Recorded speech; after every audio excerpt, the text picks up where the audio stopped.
Hello everyone, आज के इस वीडियो में हम देखेंगे multiple choice question for nursing officer exam. सबसे फर्स्ट हमारा क्वेश्चन है the epithelial tissue which lines the urinary bladder.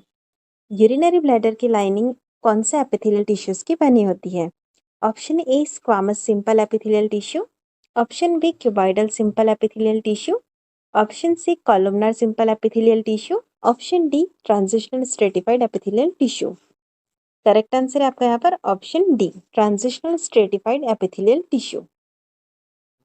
Transitional stratified epithelial tissues का फंक्शन होता है it stretches readily and permits distension of urinary organ. यह urinary organ को distension के लिए परमिट करता है। इसके अलावा इसके अंदर स्ट्रेचेबिलिटी की कैपेबिलिटी होती है। अब हम देखेंगे इसका लोकेशन कहाँ कहाँ होता है। Urinary bladder, ureter and urethra, इन सभी जगह पर हमें ट्रांजिशनल स्ट्रेटिफाइड एपिथेलियल टिश्यू देखने को मिलेगा। नेक्स्ट क्वेश्चन है हमारा, study of blood vessel is called option A pulmonology, option B cardiology, option C physiology, option D angiology. Correct answer आपका यहाँ पर ऑप्शन डी एंजियोलॉजी।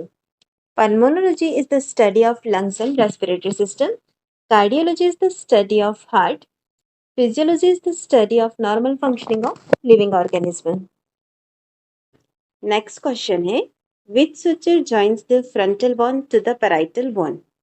कौन सा सुचर है जो कि फ्रंटल बोन को पैराइटल बोन से जोड़ता है? Option A coronal suture, option B sagittal suture, option C lambdoidal suture, option D frontal suture. Correct answer आपका यहाँ पर option A coronal suture.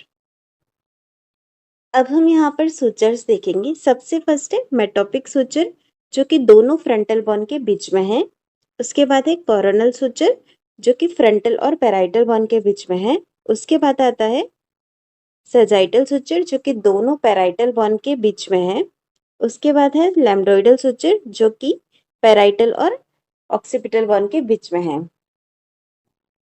Next question है, what is the name of large opening through which the spinal cord exit skull. Spinal cord skull के जिस part से exit करती है उस लार्ज ओपनिंग का नाम क्या है? Option A foramen oval, option B foramen spinosum, option C foramen magnum, option D fossa ovalis. Correct answer आपका यहाँ पर option C foramen magnum. Foramen magnum जो होता है वह ऑक्सीपिटल बोन में सिचुएटेड होता है। इसके अलावा इसका शेप ओवल शेप होता है। It is the large opening in the base of skull through which the spinal cord exit the cranial vault. वही यह लार्ज ओपनिंग होती है जहाँ पे क्रेनियल वॉल्ट के थ्रू स्पाइनल कॉर्ड एग्जिट होती है। नेक्स्ट क्वेश्चन है, when a child injuries epiphyseal plate from a fracture damage में resulting in which of the following. एक चाइल्ड है जिससे कि फ्रैक्चर की वजह से एपिफिशियल प्लेट में इंजरी हुआ है, तो यह जो डैमेज है उससे क्या होने के चांसेस है? Option A osteomyelitis, option B rheumatoid arthritis, option C bone growth disruption, option D permanent nerve damage.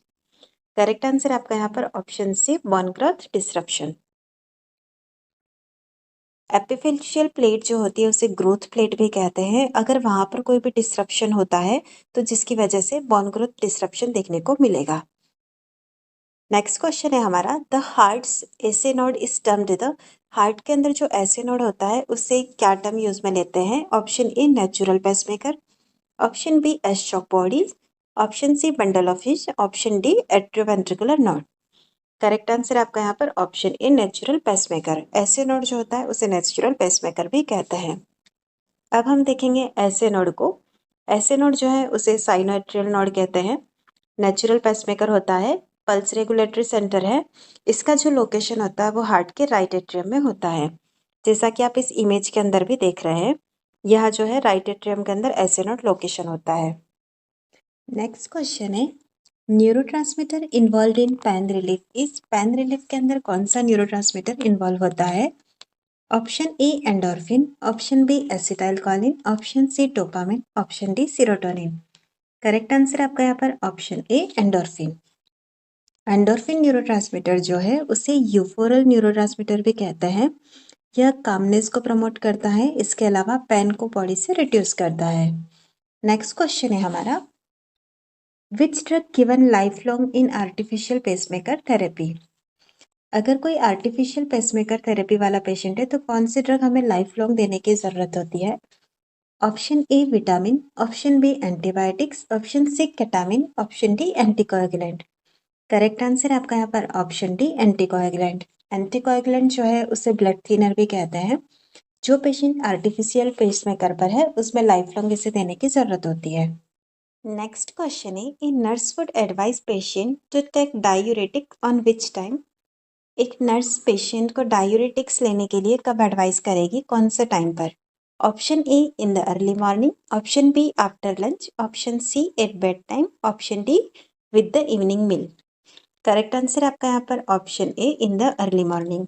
Early morning में डायूरेटिक्स देने से यह मैक्सिमाइज करेगा डे टाइम के अंदर डायूरेसिस को और मिनिमाइज करेगा नाइट टाइम डिस्टर्बेंस को, इसलिए हमेशा डायूरेटिक्स जो होती है उसे अर्ली मॉर्निंग लेने के लिए एडवाइस किया जाता है। नेक्स्ट क्वेश्चन है, deficiency of vitamin A is cause. Vitamin A की कमी से क्या होता है। Option A blindness, option B deafness, option C dizziness, option D dumbness. Correct answer आपका यहाँ पर option A blindness. Vitamin A का अगर प्रोलॉन्ग्ड इंटेक प्रॉपर नहीं है तो इसकी वजह से ब्लाइंडनेस हो सकता है। नेक्स्ट क्वेश्चन है, most abundant type of tissue. कौन सा टिश्यू कॉमनली देखने को मिलता है। Option A epithelial tissue, option B connective tissue, option C muscular tissue, option D nervous tissue. Correct answer आपका यहाँ पर ऑप्शन बी कनेक्टिव टिश्यू। अब हम कनेक्टिव टिश्यू का फर्दर क्लासिफिकेशन देखेंगे। फर्स्ट है proper connective tissue, second supportive connective tissue, third fluid connective tissue. Proper connective tissue जो होता है वो फिर से दो पार्ट में डिवाइड किया गया है, लूज कनेक्टिव टिश्यू और डेंस कनेक्टिव टिश्यू। इसके बाद सपोर्टिव कनेक्टिव टिश्यू जो है उसे दो भागों में डिवाइड किया है, बोन और कार्टिलेज। फ्लूइड कनेक्टिव टिश्यू जो है उसका एग्जाम्पल है blood. Loose connective tissue is further classified in areolar tissue and adipose tissue. Dense connective tissue तीन पार्ट में डिवाइड है, टेंडन, लिगामेंट और वाइट फाइब्रस टिश्यू। बोन्स जो है उसको भी दो पार्ट में डिवाइड किया गया है, compact bone, spongy bone. Cartilage जो है वो भी तीन पार्ट में डिवाइडेड है, हाइलिन कार्टिलेज, फाइब्रो कार्टिलेज और इलास्टिक कार्टिलेज। नेक्स्ट क्वेश्चन है, विच of the following is not a type of vaccine. निम्न में से कौन सा वैक्सीन का टाइप नहीं है। Option A killed vaccine, option B toxoids, option C steroids, option D live vaccine. Correct answer आपका यहाँ पर ऑप्शन सी स्टेरॉइड्स। स्टेरॉइड्स जो है वो वैक्सीन का टाइप नहीं है। नेक्स्ट क्वेश्चन है हमारा, an opening of surgical wound edges is called.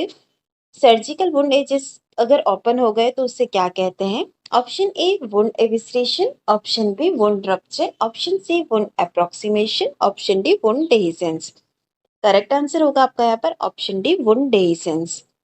Wound dehiscence किस कारण से होता है। सबसे फर्स्ट है, अगर सुचर्स पर प्रेशर हो तो उसकी वजह से वुंड डेहिसेंस जैसी कंडीशन देखने को मिलेगी, या फिर प्रीमेच्योर रिमूवल हो गया हो सुचर्स का, या वुंड वीकनिंग हो जैसे कि ट्रोमा, इन्फेक्शन, ब्लीडिंग, एडिमा, इस रीजन से। नेक्स्ट क्वेश्चन है, surgical creating an opening into an organ और space in the body by a sharp instrument is known as. Surgically एक ओपनिंग क्रिएट करते हैं बॉडी या किसी ऑर्गन के अंदर किसी शार्प इंस्ट्रूमेंट के थ्रू, तो उससे क्या कहते हैं। Option A laceration, option B abrasion, option C puncture, option D incision. Correct answer आपका यहाँ पर option D incision. Next question है हमारा, another name for knee chest position. Knee chest position का दूसरा नाम क्या है। Option A lithotomy, option B Fowler, option C genupectoral, option D prone position. Correct answer आपका यहाँ पर option C genupectoral. Next question है, which position should be given to patient after lumbar puncture. Lumbar puncture के बाद patient को कौन सी position देनी चाहिए। Option A flat position, option B side line position, option C Fowler position, option D prone position. Correct answer है आपका यहाँ पर ऑप्शन ए फ्लैट पोजीशन।